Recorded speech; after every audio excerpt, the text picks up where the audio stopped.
En Ezequiel capítulo 38.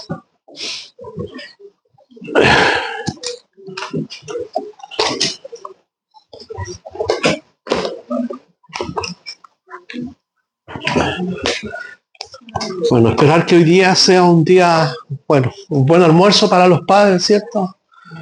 Que no reciban más medias.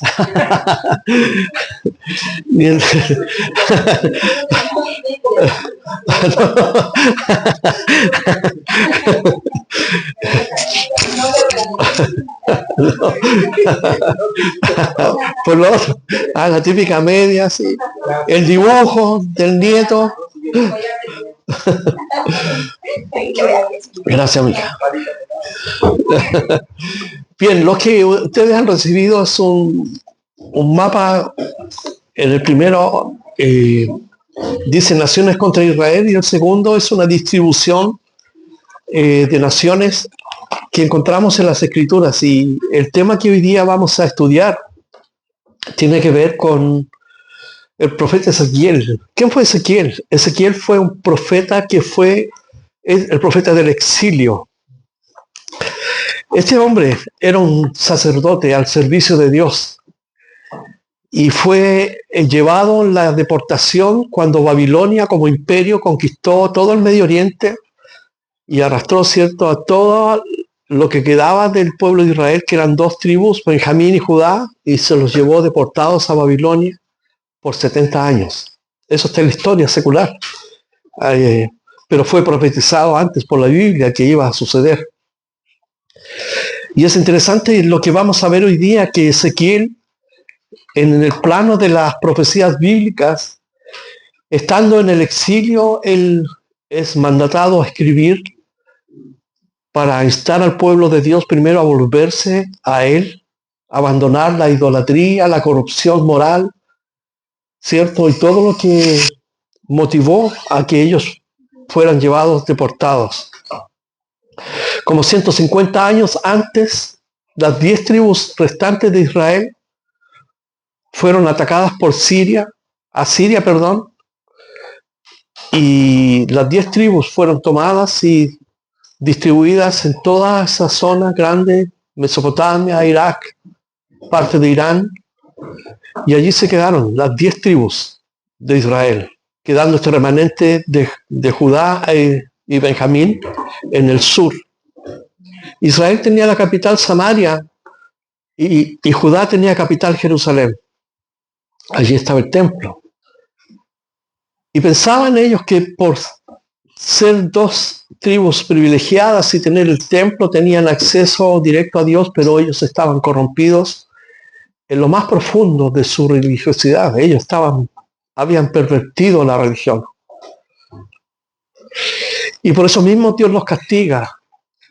Dios, por el profeta Jeremías, que fue contemporáneo de Ezequiel, antes que ocurriera la invasión de Babilonia, les dice: ustedes, si no se arrepienten, ustedes van a ser juzgados y castigados por Dios. Y como no hubo arrepentimiento, entonces Dios los envió al exilio por 70 años. Y Jeremías le dijo: pero al final de los 70 años, Dios los va a restituir nuevamente y van a volver del cautiverio. Y precisamente en esta deportación va Ezequiel. Era un profeta. Dios lo llamó a compartir. Y en el capítulo 37 de este libro que él escribe, él habla de la esperanza de la restitución de la nación de Israel. Antes de seguir, vamos a orar. Señor, gracias por tu amor, tu palabra, Señor, que es tan vital a nuestras vidas, porque en ella, Señor, encontramos, Señor, tus principios tan importantes para gobernar nuestra vida, dirigir nuestra vida, para la toma de decisiones, Señor, y principalmente para conocerte a ti, Señor. En el nombre de Jesús, gracias, Señor. Amén. Les decía que en el capítulo 37 que él escribe, antes, para examinar el contexto un poco, Dios les habla a ellos que lo va a restituir como nación. a pesar de estar en el exilio. Es como cuando una persona, ¿cierto?, se encuentra con Dios y de pronto comienza a abandonar su palabra, su relación con Él y se aleja. Dios nunca lo va a dejar solo, Dios nunca lo va a abandonar porque Dios quiere restituir su vida.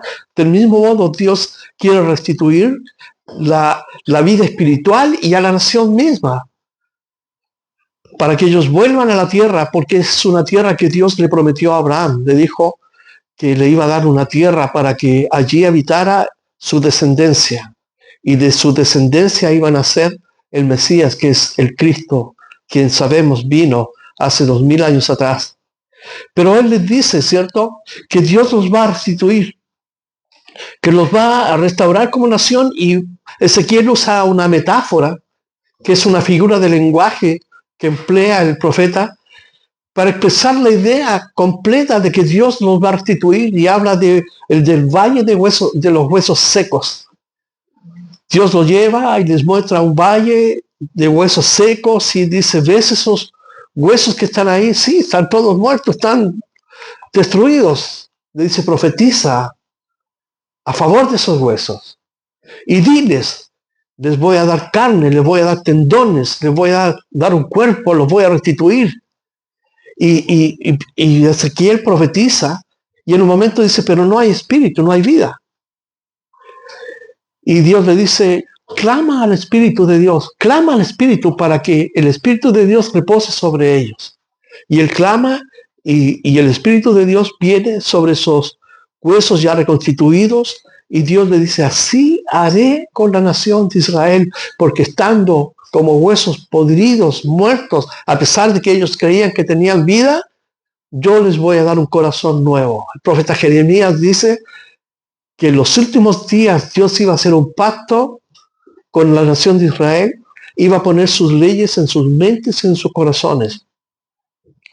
Y ahora, en un paréntesis magistral dentro de las profecías bíblicas, Ezequiel escribe el capítulo 38 y capítulo 39, mirando, apuntando hacia el futuro. ¿Sabes? Tiempo, a este presente. Ya nosotros estudiamos el Salmo 83, donde pudimos ver que las guerras continuarán con Israel hasta el final de los tiempos, hasta que Jesucristo regrese por segunda vez, y pudimos ver las naciones que rodean Cisjordania, el Líbano, ¿cierto?, Gaza, por abajo Egipto, están, ¿cierto?, los hutíes, y todas estas naciones fronterizas siempre van a estar en constante guerra con Israel. Pero Ezequiel aquí está vaticinando, profetizando de una guerra de naciones que no son fronterizas, son más allá de las fronteras, pero que, si puestos de acuerdo, van a atacar a Israel, van a querer destruirla, ¿cierto?, eliminarla, borrarla del mapa. Y comienza el libro de Ezequiel, el cual podemos dividir, yo lo dividí en 6 partes, el mismo capítulo, donde primero, los primeros 6 versículos, vamos a identificar a las naciones que van a venir contra Israel.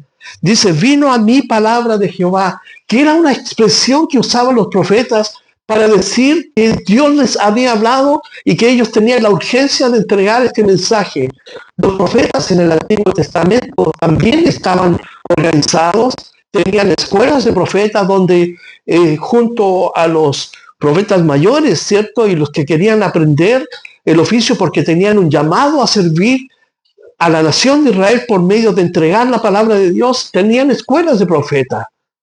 Y así como hoy día habían profetas que eran hombres de Dios que consagraron sus vidas para hablar las palabras de Dios, amonestar, exhortar al pueblo a que se vuelva a Dios, habían falsos profetas también. Hombres que hablaban engaño, mentira. Cuando un profeta real, verdadero, movido por Dios, les decía, vienen las naciones del norte y los van a arar prácticamente con ustedes, los profetas falsos decían, paz, paz. No le hagan caso a estos profetas. Así sucedió con la vida de Jeremías, ¿cierto? Lo acusaron de ser un falso profeta, pero los falsos hombres, ¿cierto?, utilizaban el nombre de Dios para promoverse a sí mismos. Hoy día es la misma situación. Encontramos hombres que promueven la palabra de Dios, ¿cierto? Todo el consejo de Dios para exhortar, para animar, para consolar, pero hay otros que son falsos maestros, falsos apóstoles, falsos pastores que se aprovechan de la gente. Y aquí Ezequiel entonces levanta la voz y dice, vino palabra, a mí palabra de Jehová diciendo, Jehová es el nombre con que Dios se revela a Moisés en la llama ardiente en el desierto, cuando Moisés estaba en procura, ¿cierto?, de unas ovejas que se le habían extraviado. Entonces Dios se revela a él y Moisés le dice, ¿quién eres tú? Esto está en Éxodo 3:14. Le dice, yo soy el que soy. Y esa palabra es el tetragramatrón en el idioma hebreo, que el idioma hebreo nunca tuvo vocales. Entonces eran las consonantes Y, H, ¿cierto? W, H. Nadie puede pronunciar el nombre, pero le dice yo soy el que soy. Y ese nombre fue traducido, ¿cierto?, al español como Jehová, que significa yo soy el que soy. Y esto tiene una relación directa con la vida del ser humano, porque Dios es el eterno ser que está presente en todo tiempo, en el pasado, en el presente y en el futuro. Entonces cuando dice, vino a mi palabra del Dios que fue, que es y que será. Ese es el concepto que entraba en la mente del judío. Por lo tanto, estaba atento a la palabra de Dios. Diciendo, dice, vino palabra del eterno Dios, diciendo, hijo de hombre, está hablando a Jeremías. Es como si dijera, Jeremías, hijo de hombre, pon tu rostro contra Gog en tierra de Magog, príncipe soberano de Mesec y Tubal, y profetiza contra él. Entonces, miren, lo primero que encontramos aquí en este versículo, que Dios llama al profeta Ezequiel a declarar una verdad que viene de Dios en contra de unas naciones que están siendo expuestas aquí, ¿cierto?, por el mismo Dios. Pon tu rostro contra Gog en tierra de Magog. Y yo les he pasado un mapita allí, el segundo mapa, donde están las naciones con el nombre antiguo y el nombre actualizado. Entonces, cuando le dice, pon tu rostro contra Magog, está hablando contra Rusia, que es la antigua localización geográfica. Fíjense, los nombres cambian, pero la geografía no cambia. Pero el corazón del ser humano tampoco cambia. Entonces le dice, pon tu rostro contra la tierra, contra Gog, en tierra de Magog. Fíjese, Gog es un concepto en el idioma hebreo que tiene que ver con una cabeza federal, con un líder, con alguien que está liderando toda una coalición de naciones. Entonces Dios le dice, Ezequiel profetiza contra este líder que se levanta, que está en tierra de Magog, en Rusia, en esa zona geográfica llamada Magog en el Antiguo Testamento, y también príncipe soberano de Mesec y Tubal. El Mesec antiguo es también la región norte del Cáucaso, ¿cierto?, que pertenece a toda esa zona.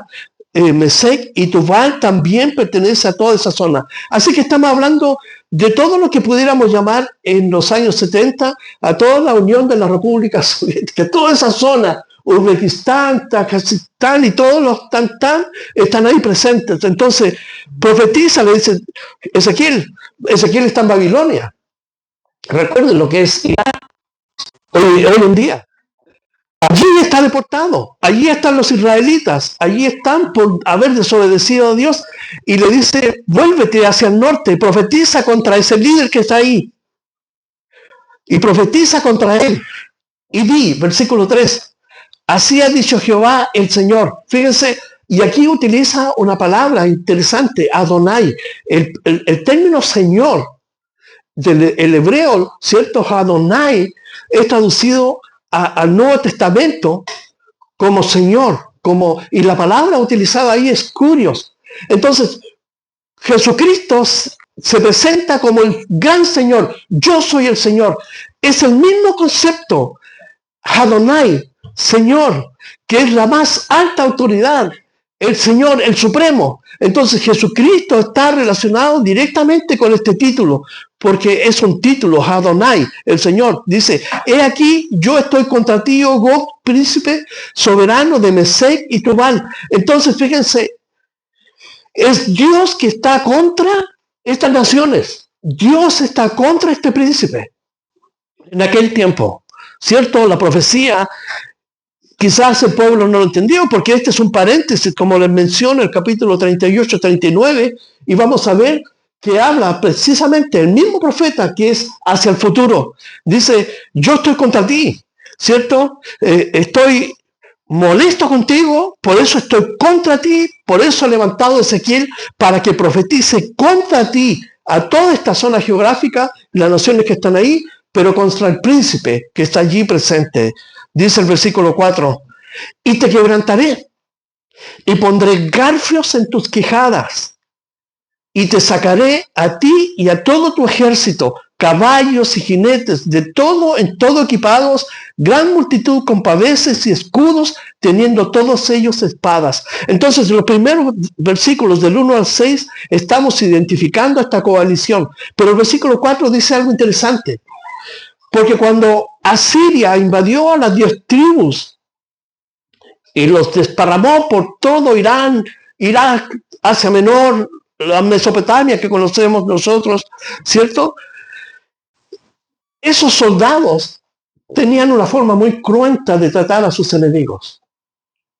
Primero, los colgaban, les sacaban el cuero, ¿cierto? Vivos, le cortaban la lengua, en fin, le cortaban los dedos pulgares para que no se escaparan de las manos, de los pies, le cortaban las orejas, pero una de las cosas que hacían de forma brutal es que le ponían ganchos aquí, así, o en la nariz, y así los arrastraban hasta el lugar de destino donde los iban a tratar como esclavos. Entonces Dios les dice, así como ustedes hicieron, dice, te voy a quebrantar y pondré garfios en tus quijadas y te sacaré a ti y a todo tu ejército, caballos y jinetes y todo, dice, de todo y en todo equipado, gran multitud con paveses y escudos, teniendo todos ellos espadas. Entonces, no es que Dios literalmente vaya a hacer eso, pero en un momento el corazón de este hombre, como el corazón de Faraón, que se rebelaba contra Dios, va a sentir ese impulso de rebelarse contra Dios e ir contra la nación de Israel. Pero sabemos que por profecía es una especie de juicio contra estas naciones donde Dios, ¿cierto?, permite que ese impulso dé lugar, ¿cierto?, a todo ese deseo de ir a destruir por medio de la guerra. Y fíjense, dice Persia, Cus y Fut. Es interesante porque Persia en la actualidad es la nación de Irán. En 1935, esta nación cambió de nombre a la República Democrática, ¿cierto?, Revolucionaria de Irán. En 1935, pero siempre han sido persas. Ellos no son árabes. Ellos son persas. Ellos hablan el parsí, el idioma. Su idioma es así. No tienen nada que ver con los árabes. Y ellos tienen una como visión distinta. Ellos creían en un Dios monoteísta. Ellos tenían una concepción monoteísta de Dios, no del Dios de la Biblia, pero sí tenían una concepción de un Dios monoteísta. Entonces Dios, fíjense, Dios va a traer con ellos ¿a quién? A Irán. Dice además Cus y Fut. ¿Y a quién encontramos en las escrituras en este mapa? Cus corresponde a Sudán y Etiopía y Fut a Libia, que es parte de África y el norte de África, ¿cierto? Entonces, todas estas naciones, Irán, Libia, y fíjense cuál es el común denominador de estas naciones, es que son todas musulmanas. Todas tienen una raíz y principalmente su creencia es en el Islam, una religión llena de odio. ¿Cuál es el predicamento del Islam? Destruir ¿a quiénes? A los infieles. ¿Quiénes son los infieles? Nosotros. A Estados Unidos lo tienen como el monumento de los infieles y quieren destruir a toda costa, pero todo el mundo occidental, delante de la cosmovisión musulmana, somos nosotros sus enemigos acérrimos a los que hay que destruir a como dé lugar.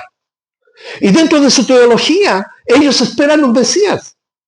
Y dentro de sus creencias también, ellos miran a la mujer como un animal que no tiene alma, casi como un perro. Denostan la creación de Dios y la dignidad con que Dios creó a la mujer también.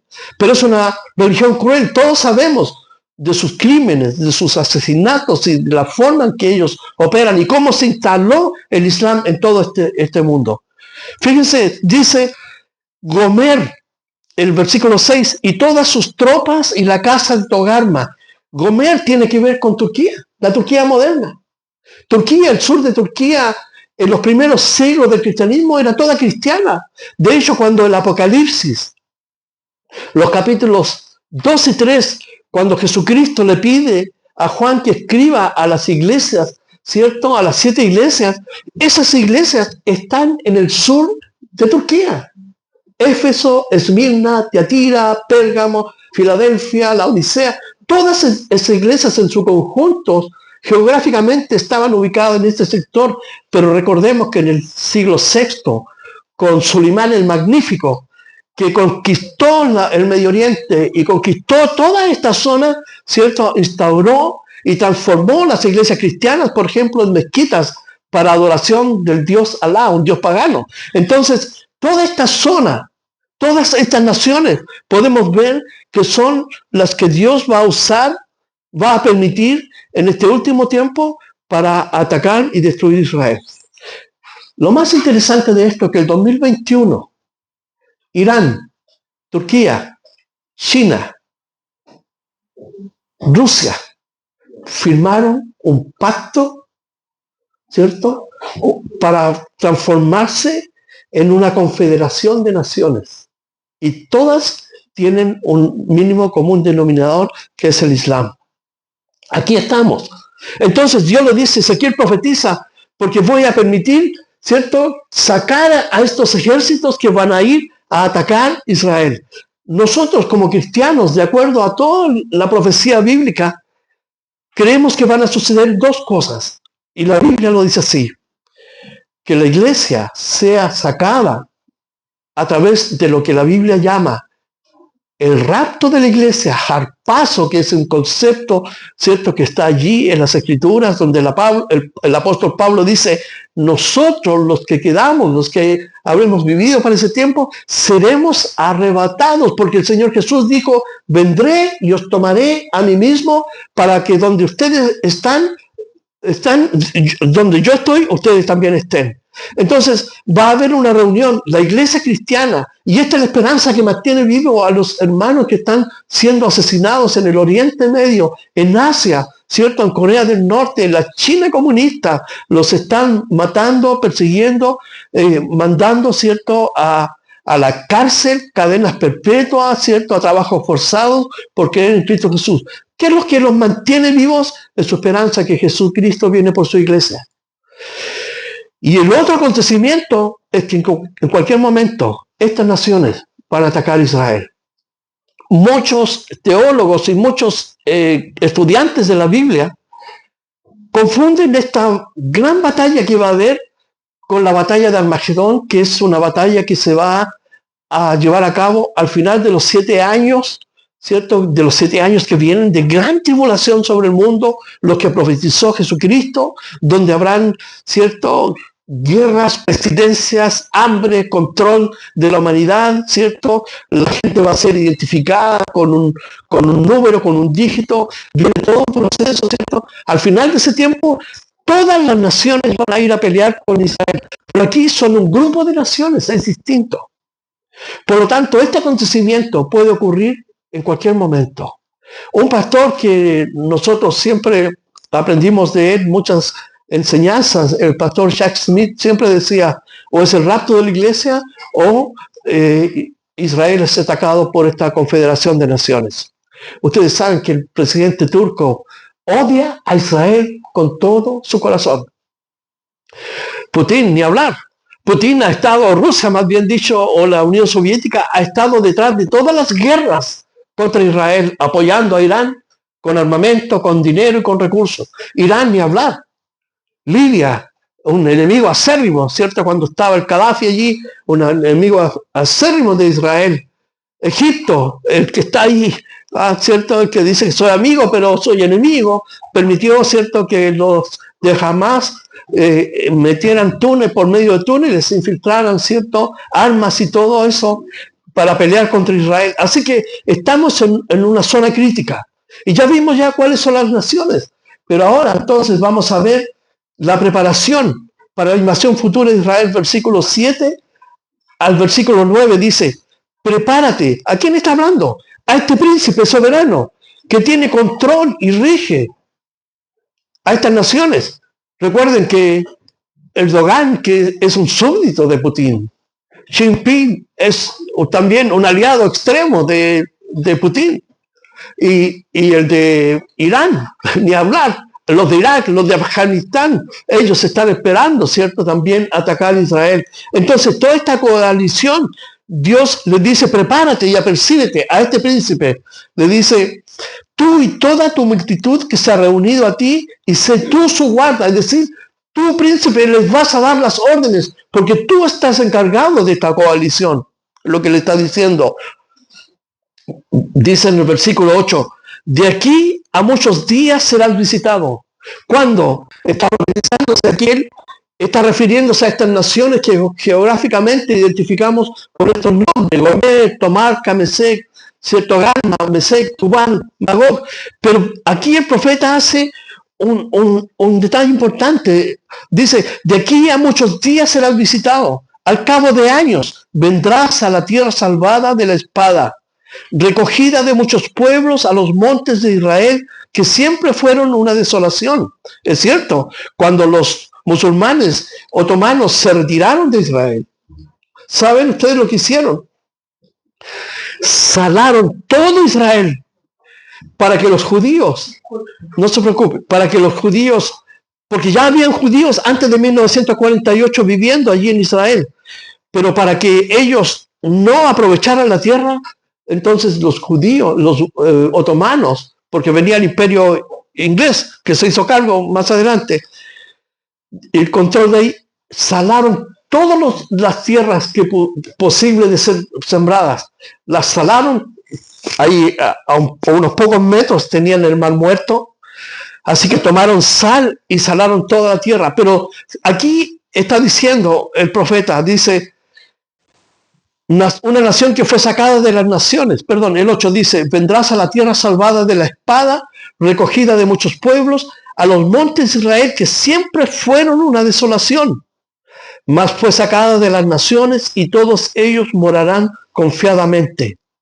Subirás tú y vendrás, dice, como tempestad, es decir, será un ataque espontáneo, sin avisar, nadie se dará cuenta, será un ataque, ¿cierto?, artero, con todas las naciones ya mencionadas contra esta nación. El versículo 8 nos dice que es una nación que fue recogida de entre los pueblos. Es interesante, porque ya vimos ya en Isaías que el profeta dice, hace una pregunta, dice, ¿nacerá una nación en un día? ¿Es posible esto? Y recuerden que el 14 de mayo de 1948, Israel, por votación de las Naciones Unidas, con 13 votos contra no recuerdo cuántos, fue declarada nuevamente nación. Pero una nación sin espíritu. ¿Por qué? Porque secularmente se instalaron allí en la Palestina, pero nunca reconocieron a Jesucristo como el Mesías Salvador. Entonces, todos los últimos años, ¿cierto?, ellos vivieron y transformaron los desiertos en oasis, tal como el profeta Isaías dijo que iba a ser. Pero el punto central de lo que está apuntando aquí, que Israel nuevamente iba a ser establecido. Y eso ocurrió el año 1948. Y de aquí en adelante, la nación entonces se ha desarrollado, ha crecido, y hoy en día, ¿cierto?, es una nación que científicamente ha alcanzado todos los niveles, ¿cierto? Los top, los grandes premios Nobel son de allí, toda la tecnología viene de allí, todo lo que nosotros podemos conocer como la tecnología de riego por aspersión viene por los judíos. El transformar el agua salada en agua dulce viene por los judíos, los chips y todo eso. Entonces, ellos se han transformado en una nación que exporta al mundo tecnología, ciencia, armas, pero no han entregado su corazón como nación a Jesucristo. Han rechazado al Mesías. Entonces, Dios va a visitar a la nación de Israel porque Dios tiene que juzgarla por haber rechazado al Mesías. Cuando Pilatos, allí en el pretorio, le pregunta a la nación si querían a Jesucristo o a Barrabás, que era un terrorista, había asesinado, ¿cierto?, a unos soldados romanos, y ese mismo pueblo que estuvo atrás de Jesús por 3 años, viajando por los desiertos, recibiendo las bendiciones, siendo sanados, restaurados, vieron la multiplicación de los panes, los peces, vieron a Jesucristo en todo su esplendor. Ese mismo pueblo le dijo a Pilatos: no queremos a Jesús, queremos a Barrabás. Entonces, hay una declaración que ellos hacen que es fundamental para poder determinar por qué Dios los va a juzgar. Ellos dicen: queremos a Barrabás, aceptamos las consecuencias, asumimos la responsabilidad de este rechazo. No lo dicen así, usan una expresión hebrea, pero dicen en el fondo: nosotros, nuestros hijos, los hijos de nuestros hijos y todas las generaciones que vengan, aceptamos el rechazo voluntariamente, queremos a Barrabás. Ellos dicen: su sangre sea sobre nuestras cabezas, pero ese es un hebraísmo que expresa la misma intención de lo que ya les he expresado. Por lo tanto, Dios nos va a juzgar por rechazar a su Hijo amado. El regalo más grande, más maravilloso que Dios ha hecho es que Él mismo se hizo carne para ir a pagar el precio de nuestra desobediencia, de nuestra alienación, porque el hombre vive alienado, separado de Dios. Y por eso que el hombre es capaz de asesinar, matar, robar, mentir y hacer todo lo que nosotros conocemos de un hombre que no conoce a Dios. Entonces Jesucristo toma al hombre y toma a Dios y los une, pero para eso tenemos que creer y recibir a Jesucristo, porque todos los que creen y le han recibido, Dios los llama hijos de Dios. No se trata de abrazar una religión, se trata de abrazar una relación personal con Dios. Y Dios está justificado aquí para sancionar, para castigar a Israel. Aunque aquí la profecía dice que Dios lo va a librar, pero hay un periodo de 7 años donde Dios va a juzgar a Israel y se llama ese tiempo el tiempo de angustia de Jacob. Donde Hitler, como ya hemos estudiado, es un niño de pecho al lado de lo que ellos van a sufrir. Zacarías, el profeta, dice que de 3, ¿cierto?, 2 judíos van a morir. Entonces va a haber una mortandad, pero aquí precisamente va a haber un ataque. Pero este ataque Dios lo va a frenar con una intervención milagrosa. Sigamos, dice el versículo 10 al 13. ¿Cuál es la motivación de esta invasión? Del 10 al 13 dice: así ha dicho Jehová el Señor. Nuevamente repite: así ha dicho. Fíjense, esta es una frase que usaban los profetas para diferenciarse de los falsos profetas que no usaban el nombre de Dios. Ellos decían: el Señor dice, pero aquí está usando todo el nombre de Dios. Así dice Jehová el Señor. En aquel día, ¿cuál día? En estos días. En estos días, Jesús dijo que no iba a pasar esta generación aunque sin que viéramos todas estas cosas pasando. En aquel día subirán palabras en tu corazón y concebirás mal pensamiento. Es la forma del garfio en la quijada. Entonces, subirá un mal pensamiento y dirás: este príncipe, este líder, subiré contra una tierra indefensa. Iré, fíjese en los verbos que usa en futuro: subiré, iré. ¿Para qué? Subiré contra una tierra indefensa, iré contra gentes tranquilas que habitan confiadamente, todas ellas habitan sin muros y no tienen cerrojos ni puertas. ¿Para qué subirá? Para arrebatar despojos. Y esta es la motivación de la invasión. Para arrebatar despojos, tecnología, ciencia, armamento, conocimiento. Para arrebatar todo eso. Ezequiel no lo puede traducir así, pero nosotros podemos leer entre líneas. ¿Qué es lo que quieren? Israel tiene gas para 500 años más. tiene pozos petroleros que todavía no están explotados, tiene riqueza, pero de una manera increíble, tiene oro, Fíjense, un dato. ¿Por qué Israel acumula la riqueza más grande del mundo? Porque a los millonarios, estoy hablando de los potentados, ¿cierto? De los Rothschild, los Rockefeller y los multimillonarios de este mundo, que son pocos, Israel en sus bancos, por ejemplo, a nosotros, si usted va a depositar un depósito a plazo, le dicen, le doy el 0,6 anual. Israel le da el 20% anual. Entonces, ¿dónde pongo mi dinero? Obvio, voy a Israel, pero es un trato especial para la gente rica.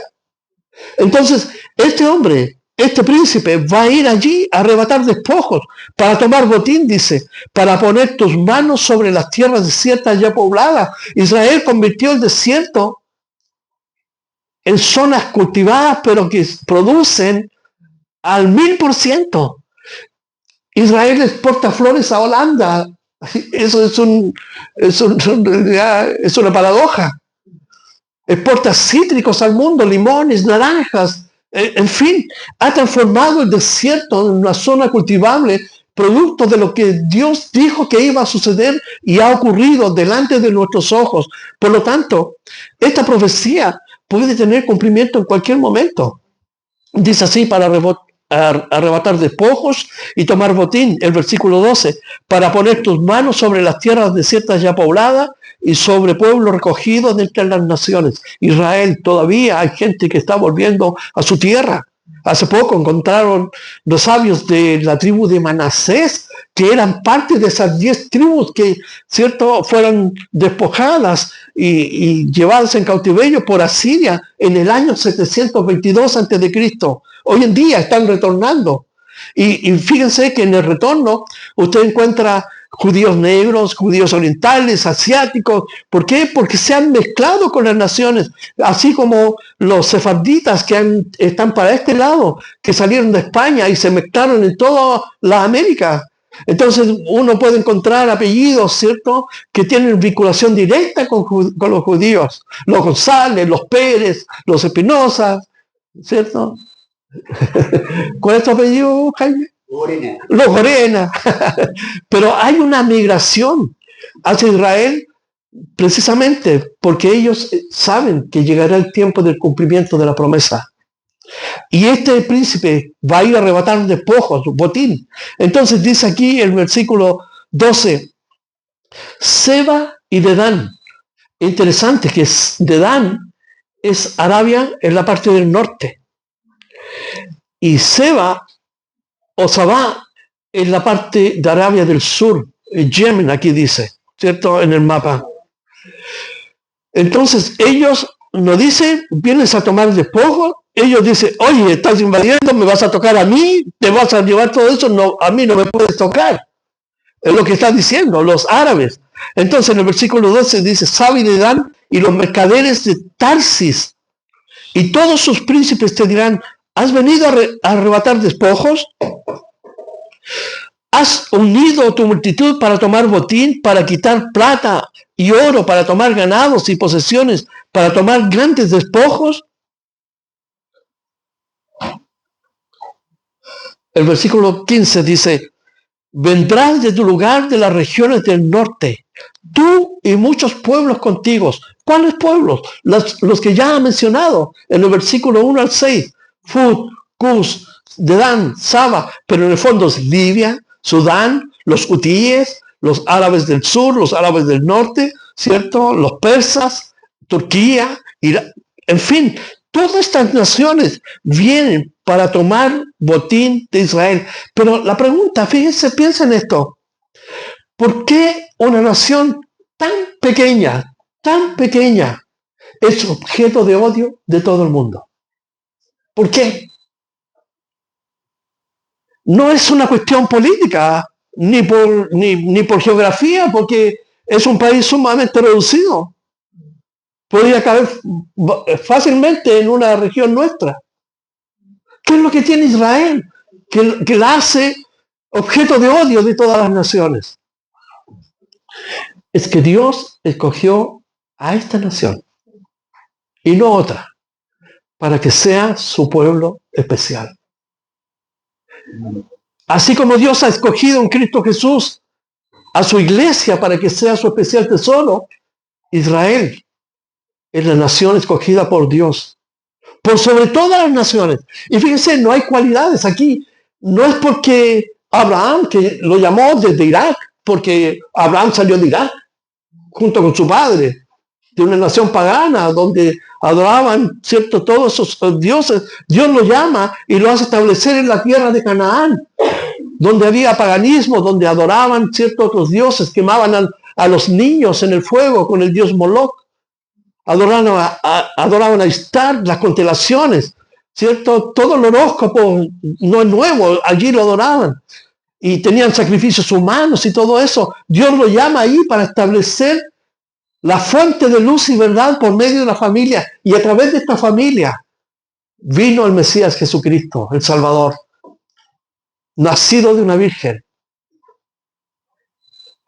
Y todos conocemos la obra que hizo Dios por medio de Jesucristo. Y un día dice, toda rodilla se doblará y toda lengua confesará que Jesucristo es el Señor. Pero Israel no lo ha hecho, por lo tanto, Dios la está sacudiendo con las naciones que tiene a su lado y con esta invasión. Dice el versículo 14 al 16, God invade, pero Dios lo trae para manifestar su gloria. Entonces aquí encontramos un propósito de por qué suceden las cosas y para qué suceden las cosas. Cuando nosotros personalmente atravesamos pruebas, dificultades en la vida, y muchas veces pueden ser en forma de enfermedad, ¿cierto? Malas decisiones que tomamos y nos traen consecuencias financieras, por ejemplo, o de relaciones interpersonales. Cuando hacemos todo eso, ¿cierto? Finalmente, si creemos, hemos creído en Dios, entonces Dios siempre va a cumplir su propósito en nosotros para que Él reciba el honor y el reconocimiento. Porque muchas veces cuando entramos en pruebas, en luchas o en situaciones, por nosotros mismos no podemos salir. Y aunque tengamos todo el dinero o tengamos amigos que tienen influencia, no podemos salir de ese atolladero porque es una situación que es entre Dios y nosotros. Y cuando resulta que salimos, porque Dios siempre abre una puerta, cuando sus hijos son probados, Dios siempre abre una puerta, entonces lo único que podemos decir, tú solamente fuiste. Solamente tú podías haberme ayudado porque tú nomás conocías esto. Tú sabías lo que había en mi corazón. Tú sabías lo que yo pensaba. Ni Juan, ni Pedrito, ni Diego me pudo ayudar, ni el banco, ni la finanza, nada. Solamente tú. Entonces, cuando Dios hace algo en nuestra vida es porque Él desea manifestarnos su amor, su gracia y decirnos, hijo, hija, yo estoy contigo, yo te amo y quiero protegerte. Y si pasaste por esto, bueno, era una elección. Así como el deportista, ¿cierto?, practica para ejercitar su músculo, Dios nos hace pasar por situaciones para que ejercitemos nuestra fe. Y subamos un peldaño más en nuestra fe, en nuestra relación personal con Él. Precisamente Dios está haciendo esto con Israel. Porque de acuerdo al Apocalipsis, un remanente dice, y mirarán al que traspasaron y llorarán. Es decir, va a llegar un momento en que el pueblo de Israel, reducido a una mínima expresión, va a decir, ¿por qué no creímos ahora?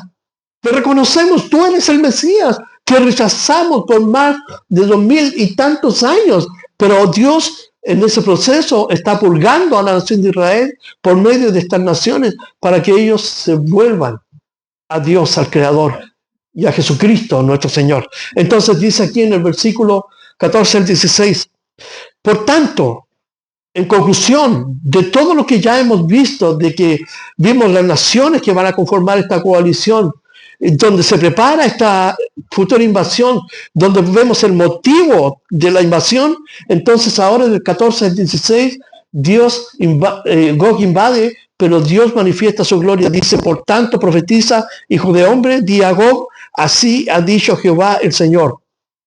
En aquel tiempo, ¿cuál tiempo? Este tiempo, puede ser en cualquier momento, cuando mi pueblo Israel habite con seguridad, ¿no lo sabrás tú? Los servicios de inteligencia, ustedes saben cómo operan. Están todos saben lo que está pasando. Entonces, en un momento, puede que este acuerdo del pacto de Abraham que firmó Donald Trump con Kushner, su yerno, y con las naciones árabes, firmaron un pacto abrahámico que consiste en reconocer la religión judía, la religión cristiana y el judaísmo, porque ellos desean establecer paz en el Medio Oriente. ¿Y cuál es el eslogan que ha usado Kushner? Paz y seguridad. Y las escrituras dicen, cuando digan paz y seguridad, sobrevendrá destrucción repentina. Entonces, todo esto depende está al borde del abismo. Pero entonces, ellos van a saber en qué estado se encuentra Israel, porque Trump está obligando a Israel a entrar en un bloque de paz. Hoy día hay turbulencia todavía, pero se va a llegar a eso. Recuerden que el Papa Juan Pablo II fue el que firmó el pacto abrahámico en el Oriente. Y eso es una bofetada al catolicismo romano, porque nunca el catolicismo hizo pacto con otras religiones. Recuerden que Juan Pablo II en la ciudad de Asís oraba con brujos, con chamanes, con ministros protestantes y con otras religiones. ¿Cuándo se había visto? Cuando en el periodo del siglo XV la iglesia asolaba a cualquier otra persona, otro movimiento, otro grupo que tuviera una visión como visión distinta de la fe católica. Pero hoy día podemos ver que la fe católica nunca ha sido establecida, o sea, establecido en la Escritura, sino más bien en convenios políticos y geopolíticos. Recuerden que en el siglo XIV, XV ellos decían quién era rey, quién era presidente, quién ocupaba un cargo. Y hoy en día vamos por el mismo... Pero la cosa es que fue Juan Pablo II que estableció este pacto. ¿Se recuerdan? Con el presidente Obama. No, hay una nación muy pequeña en el Medio Oriente y ellos establecieron ese pacto y hay un templo judío, un templo cristiano y un templo musulmán. Búsquenlo en YouTube, lo van a encontrar. Entonces dice así, el versículo 15. Vendrás tú de tu lugar, las regiones del norte, tú y muchos pueblos contigo, todos ellos a caballo, gran multitud y poderoso ejército. Y subirás contra mi pueblo Israel como nublado para cubrir la tierra. Será, ¿cuándo? Al cabo de días, al fin de los días. Jesucristo dijo, cuando Israel se estableciera, cuando la higuera floreciera, dice, no pasará esa generación sin que ocurra todo esto lo que le estoy diciendo. Y Jesús lo habló en el monte de los olivos antes de ser tomado preso cuando Judas lo traicionó. Mateo 24, Lucas 21, Marcos 13. Entonces, pero el versículo 16 nos da el propósito. Dice, subirás contra mi pueblo Israel como nublado para cubrir la tierra. Será al cabo de días y te traeré sobre mi tierra. ¿Cuál es el propósito? Para que las naciones me conozcan. ¿Por qué? Porque Dios va a batallar por Israel. Vamos a irnos al versículo 19. Al versículo 17 al 23, voy a leerlo rápidamente y vamos a ver por qué Dios se va a glorificar y todas las naciones van a saber que sobrenaturalmente Israel era imposible que sobreviviera a este gran ataque. Y Dios va a demostrar que Él es el que interviene y todas las naciones van a quedar pasmadas. ¿Por qué? Porque Él dice, para que todas las naciones me conozcan y sepan que hay un solo Dios en el cielo y que gobierna en la tierra. Dice el 17. Así ha dicho Jehová el Señor. Fíjense, cuando las Escrituras encontramos conceptos que se repiten, es porque definitivamente así va a ser, así se va a cumplir. Dice, así ha dicho Jehová el Señor, ¿no eres tú aquel de quien hablé yo en tiempos pasados por mis siervos, los profetas de Israel, los cuales profetizaron en aquellos tiempos que yo te había de traer sobre ellos? Y los profetas, ¿a qué se refiere? Aquí son Isaías, Joel, Abdías, Habacuc, Sofonías, léanlo. Todas las profecías están apuntando a eso. Y el versículo 18 dice, en aquel tiempo, fíjense que está hablando a futuro, en este tiempo, puede ser en cualquier momento, en aquel tiempo cuando venga Gog, este jefe, este líder, como cabeza federal de las naciones que ya hemos visto, contra la tierra de Israel, dijo Jehová el Señor, subirá mi ira y mi enojo. Cuando ellos vengan, entonces van a conocer la ira de Dios y su enojo. Porque he hablado en mi celo. Dios tiene celo. Es decir, ¿por qué están atacando a mi pueblo, a Israel? Porque es mío, son la niña de mis ojos, dice. He hablado en mi celo y en el fuego de mi ira. Que en aquel tiempo habrá, dice, pongan atención, gran temblor sobre la tierra de Israel. Es distinto de Apocalipsis 6, del sexto sello, que es un cataclismo mundial.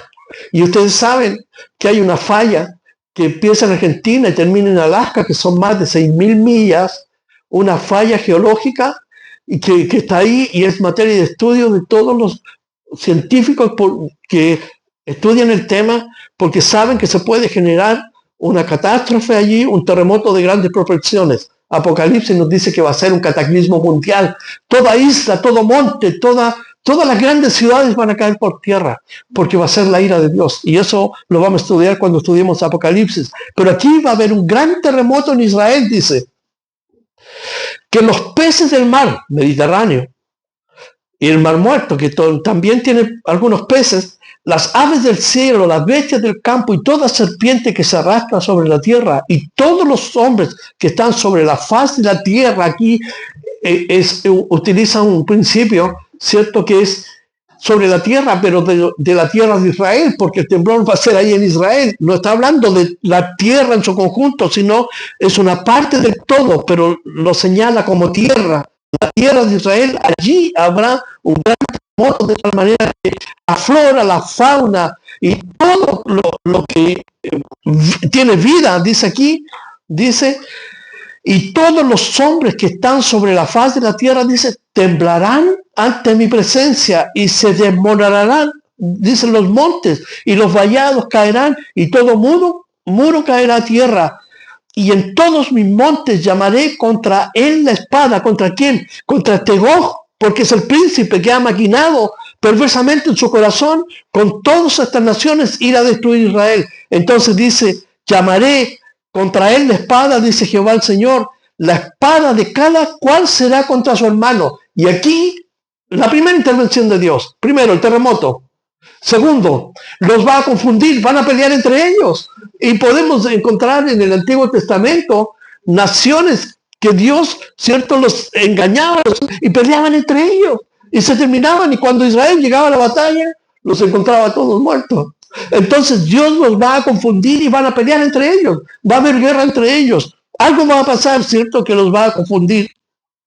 Dice el versículo 21, dice que la espada de cada cual será contra su hermano, yo litigaré contra él. Fíjense, aquí interviene Dios. ¿Con qué? Con pestilencia, con sangre, y haré llover sobre él, sobre sus tropas y sobre los muchos pueblos que están con él, impetuosa lluvia y piedras de granizo y fuego y azufre. Dios los va a destruir, los va a confundir. Tenemos en las Escrituras evidencia que Dios haya hecho anteriormente esto. Sí, vamos a Josué capítulo 10. Josué, ¿cierto? Está después de Deuteronomio. Deuteronomio desea un amigo mío, pero es Deuteronomio. Josué capítulo 10.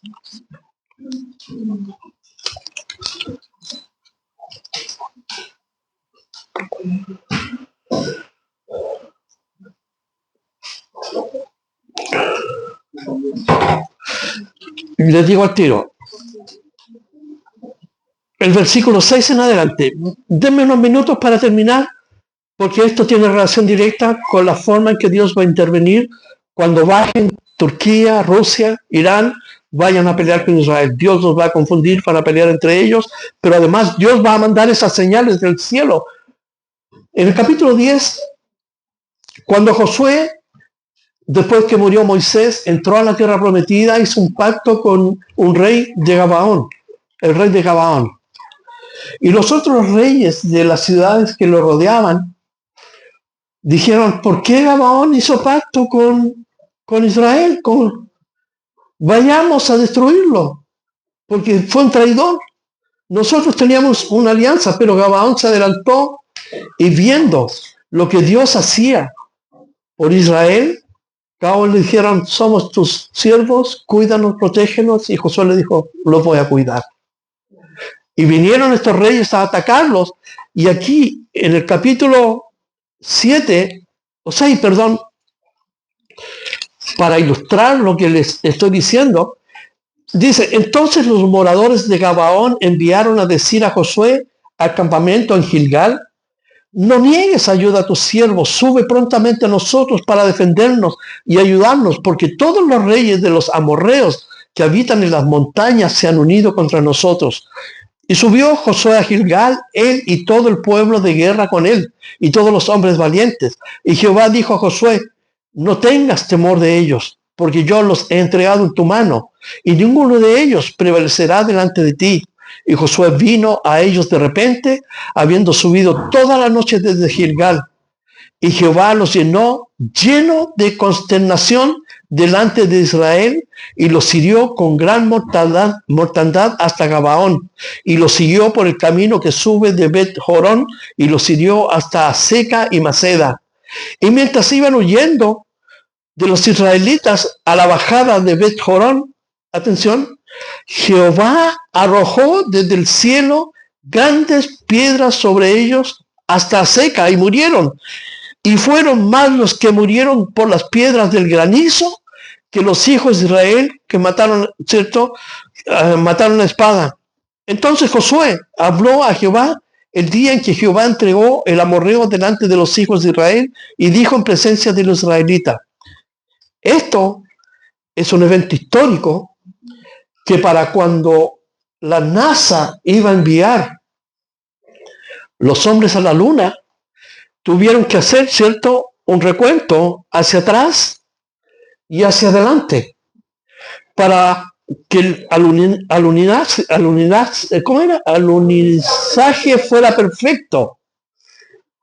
Pero llegaron a un punto en que el sistema no los permitía pasar porque le faltaban días. ¿Qué pasó? ¿Por qué se paraba allí? Fíjese el versículo 12.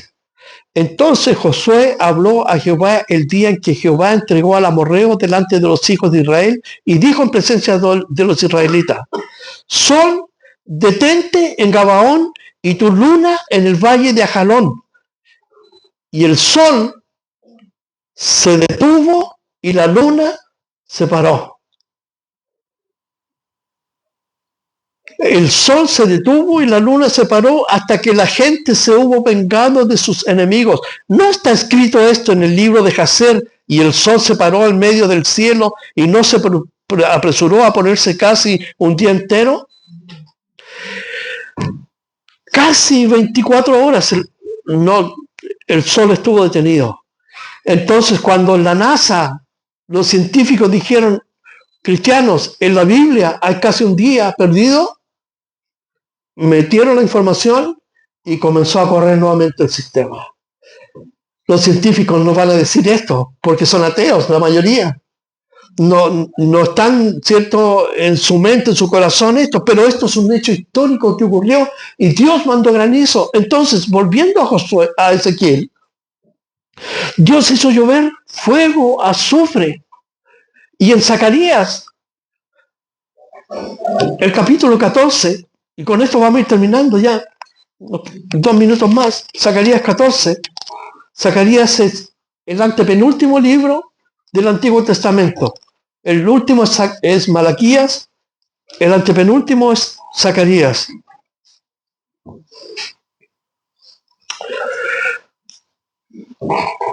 Zacarías está anunciando el regreso de Jesucristo. Jesús vino por primera vez, Jesús va a regresar por segunda vez. Él mismo lo dijo.